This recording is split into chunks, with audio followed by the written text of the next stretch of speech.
How to Achieve World Peace and Prosperity by Jacob Spinney. Let's say that if California devoted all its efforts toward just producing oranges, then it would produce 1 billion oranges. If, however, it devoted all its efforts toward just producing apples, then it would only produce 100 million apples. Let's also say that if Washington devoted all its efforts toward just producing apples, then it would produce 1 billion apples. And if, however, it devoted all its efforts toward just producing oranges, then it would only produce 100 million oranges. Using some very simple math, we can conclude that the highest number of fruits would be produced if California focused solely on producing oranges and Washington focused solely on producing apples, and they traded with each other, rather than both states deciding not to trade with each other and instead produce both apples and oranges themselves. Now let's say that for some reason California wanted to impose a tariff on Washington imports, so high that it's actually cheaper to make apples domestically in California. Well, the environment of California is not really suited for making apples, so it would cost a lot of more money to make apples than if they simply focused on making oranges and traded with Washington.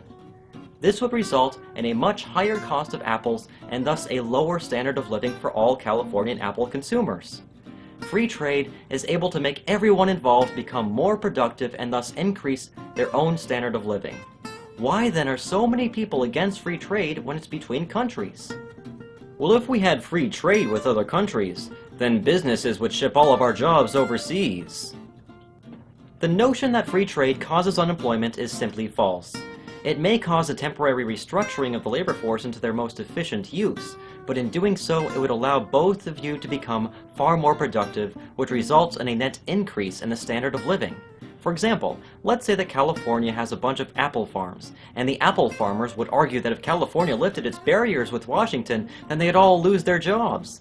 No, they would simply need to become orange farmers instead. And in doing so, it would cause the price of apples to drop dramatically, thus saving everyone money, thus increasing everyone's standard of living. This is a classic example of focusing on the visible, but ignoring the unseen. Let's say that China is better than America at forging steel, and America is better than China at creating airplanes. It's very easy to point to the American steelworkers who would lose their jobs if we allowed the free trade of steel to take place between America and China. But it's much more difficult to point to the American workers who would gain jobs to create more airplanes due to the free trade with China. In the end, both of us would benefit. America would benefit in cheaper steel, and China would benefit in cheaper airplanes. We have to keep in mind that free trade involves trading, not giving away goods and services to other countries. When we have free trade, we will lose jobs in the industries that are being replaced with imports, but we will gain jobs in the industries that we will be exporting in order to trade for the imports. The jobs we lose in imports, we gain in exports. Thus, there is no net increase in unemployment. There is only a net increase in productivity and prosperity. The fallacy one is committing when they believe that free trade causes unemployment is the belief that there is only a fixed number of jobs in the world, and if you increase the productivity level of each job, then you will reduce the number of obtainable jobs. This is simply false, because there is no fixed number of obtainable jobs in the world. The error comes when you look at the labor force as a set value that is divvied out among the workers. In reality, each person contributes their own value when they enter the labor force. Thus, they are not taking the value from someone else. One could use the logic from this fallacy to argue that everyone should throw away their touch-tone phones because it reduces the number of telephone operators. One could also use this logic to argue that illegal immigrants will underbid Americans and cause unemployment. What they are ignoring is that illegal immigrants are willing to work for so little precisely because it is illegal to hire them. And if it were legal, immigrants would not be willing to work for such low wages. And even though they would still probably be willing to underbid current American unskilled laborers, their low wages would result in much cheaper consumer goods, which results in people having more money to spend, which results in an increased demand for even more goods and services to be produced, which results in more people being hired to accommodate that increased demand. A great example of this fact is that after World War II, 10 million soldiers were added back into the labor force. That was an increase of around 1/5 to the labor force. This would suggest to someone holding this fallacy that there should be an increase of unemployment by 20%. Yet that never happened. An increase in productivity does not cause unemployment. It simply frees up laborers to work even higher paying jobs that the increase in productivity has opened up for them. We have continually found new ways to increase the productivity of laborers, ways that allow one single laborer to do the work that it once took thousands of laborers to accomplish. At the same time, we have experienced a huge increase in the population. If the logic behind this unemployment argument is true, then we would have 99% unemployment and everyone would be starving on the streets. But the opposite is true. Century after century, decade after decade, the standard of living has continually increased for the nations that embrace free markets and free trade. But countries like China subsidize their businesses so that they are able to sell goods to us at a price below their cost of production. How then could we possibly compete against that?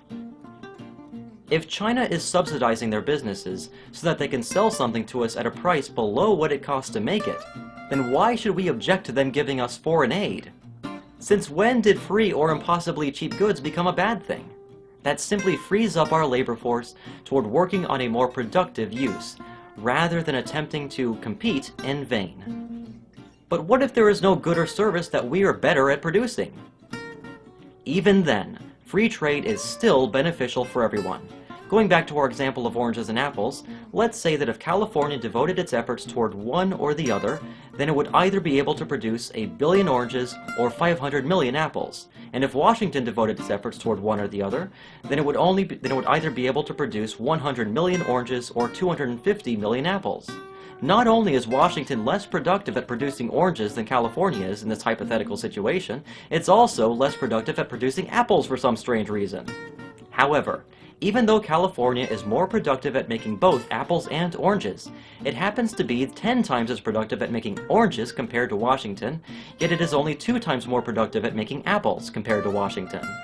Therefore, the greatest amount of fruit would be produced if California focused solely on making oranges and Washington focused solely on making apples, and they traded with each other. Both of them would be better off. But we shouldn't exploit the horrible working conditions and slave wages of undeveloped countries by agreeing to trade with them.